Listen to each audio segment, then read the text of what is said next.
Imagine an entire city, home to millions, just swallowed by a silent, creeping fog. Now, this isn't some scene out of a horror movie. This is a true story. And it's absolutely chilling. It all started with this weird, eerie stillness. A thick, kind of yellowish fog rolled into town. It didn't just block the view, it muffled the entire city in this dense, unnatural quiet. Londoners called it a pea super. It was just another foggy day. Nothing to worry about, right? Or so they thought.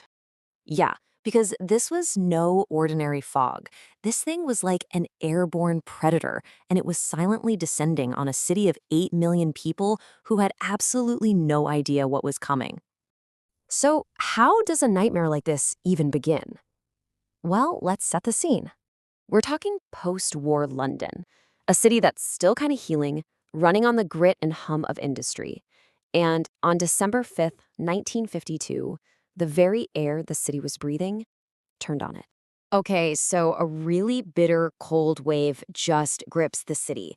To stay warm, everybody starts burning this cheap, low-grade coal that's super heavy in sulfur. All that smoke is just pumping into an atmosphere that has become completely, totally still. And the fog that formed was so thick, so dense and yellow, you literally couldn't see your own feet. But here's the crazy part. Nobody panicked. Londoners were used to fog. It was just a part of life.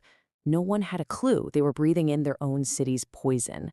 Now, this is where it gets truly terrifying. How quickly this normal little event just spiraled out of control into a total catastrophe. If you're finding this story as gripping as I am, do me a favor and hit that like button and subscribe. It really helps us bring more of these incredible stories to light. So within just a few hours, the whole situation takes a terrifying turn. The city's familiar fog, it started to feel wrong. First, there was the smell. This foul, sharp smell that filled the air. It smelled like chemicals, like sulfur. Kind of like holding a lit matchstick right under your nose. This was not just water vapor. And then, it began to physically attack people.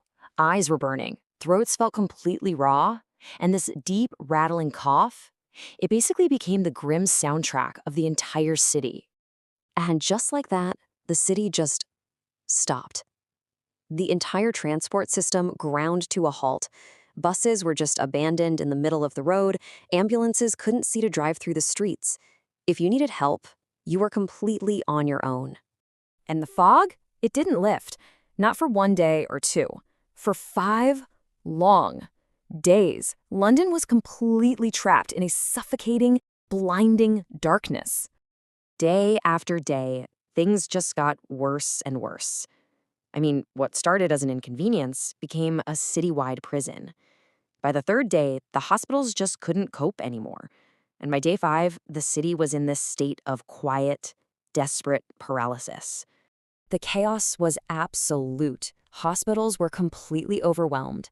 The fog itself started creeping into people's homes, seeping under doors, through keyholes.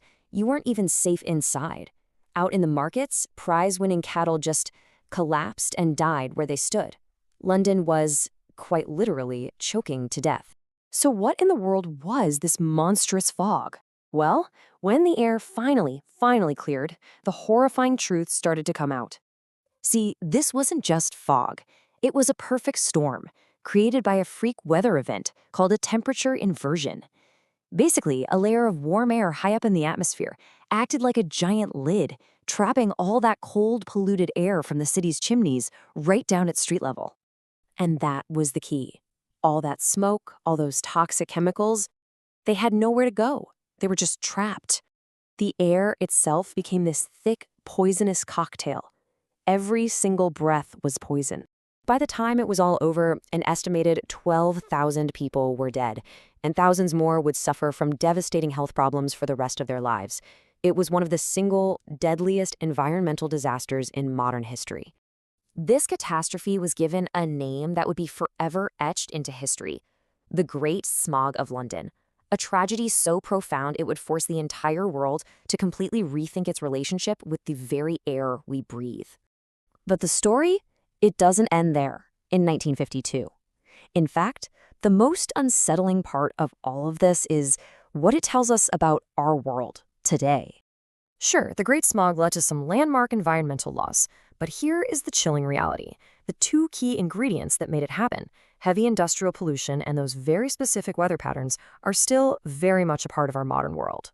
So many of the world's biggest cities still struggle with dangerous levels of air pollution. And it just begs the question, if those conditions align just right again, could another city somewhere in the world walk into a fog and never come out